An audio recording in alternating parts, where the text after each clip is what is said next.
اور اس ایک رات کی عبادت اللہ نے 80 سال سے بڑھ کر کی. اسی لیے جب یہ رات آئے تو اس میں مغرب کے بعد غسل کرنا سنت ہے. بعد مغرب حضور علیہ السلام کا معمول ہے کہ اللہ کے حبیب صلی اللہ علیہ وسلم بعد مغرب غسل فرماتے تھے.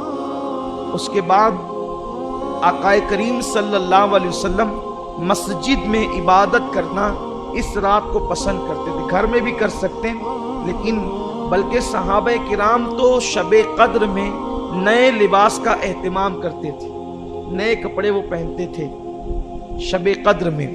اس صحابہ تو ایک ہی لباس سلا کر رکھے ہوئے تھے، جیسے حضرت انس ابن خزیمہ وغیرہ، کہ یہ حضرات اسی رات میں وہ لباس پہنتے تھے اور پھر کسی وقت اس لباس کو استعمال نہیں کرتے تھے. آقا کریم صلی اللہ علیہ وسلم سے پوچھا گیا کہ یا رسول اللہ، اگر ہم شب قدر پائیں تو اس میں سب سے زیادہ کون سی عبادت کریں؟ اللہ کو اس رات کون سا عمل سب سے زیادہ پسند ہے؟ تو اللہ کے حبیب صلی اللہ علیہ وسلم نے فرمایا، اگر وہ رات تمہیں مل جائے تو کثرت کے ساتھ دعا کرو، کیونکہ اس رات اللہ کو دعا بہت پسند ہے. حضرت اماں عائشہ صدیقہ نے پوچھ لیا، یا رسول اللہ دعا تو کریں، کون سی دعا زیادہ کریں، وہ بھی سکھا دیں. تو آقا نے فرمایا کہ یوں کہو، اللہم انک عفو کریم تحب العفو فاعف عنی. اللہ تو عفو ہے، تجھے معاف کرنا بہت پسند ہے، سو تو ہمیں معاف فرما دے.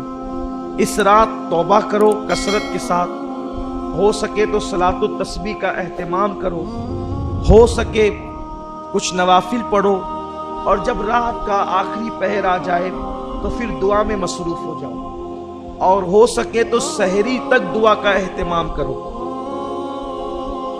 کیونکہ یہ رات جاگنا اپنے مقدر کو جگانا ہے. جو اس رات کو جگ گیا وہ 80 سال عبادت میں آگے ہو گیا. اور خاص طور پر بہت اہم بات عرض کرنے جا رہا ہوں، جتنی عبادتیں بھی آپ کرتے ہیں اللہ اس کو قبول کر لے تو اس پر انعام کیا ملتا ہے؟ جیسے کسی نے حج کیا تو حج کرنے والے کے سارے گناہ معاف ہو جاتے ہیں، وہ ایسے پاک ہو جاتا ہے جیسے ابھی اپنی ماں کے پیٹ سے پیدا ہو. اسی طرح جمعہ کی نماز پڑھ کے جانے والا ہفتے بھر کے سارے گناہ معاف ہو جاتے ہیں. اسی طرح رمضان شریف کے روزے رکھنے والا گزشتہ رمضان شریف اور اس رمضان شریف کے درمیان جتنے گناہ کیے تھے اللہ سب معاف کر دیتا ہے، سارے گناہ معاف ہوتے ہیں. لیکن شب قدر کی ایک انفرادی خصوصیت یہ ہے جو حج میں بھی نہیں ہے، بڑی ذمہ داری سے عرض کرو، جو حج میں بھی نہیں ہے، جو رمضان شریف کے روزوں میں بھی نہیں ہے. اگر کسی کو شب قدر مل گئی تو انعام کیا ملتا ہے؟ آقا فرماتے ہیں اگر کسی کو شب قدر ملے اور وہ اس میں عبادت کر لے تو اللہ انعام کیا عطا کرتا ہے؟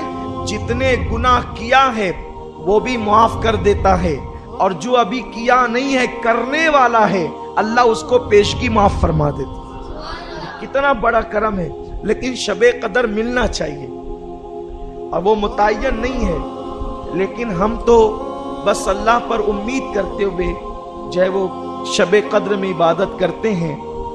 ام المومنین اماں عائشہ صدیقہ فرماتی ہیں حضور اس رات تہبند اتنا کس کے باندھتے تھے.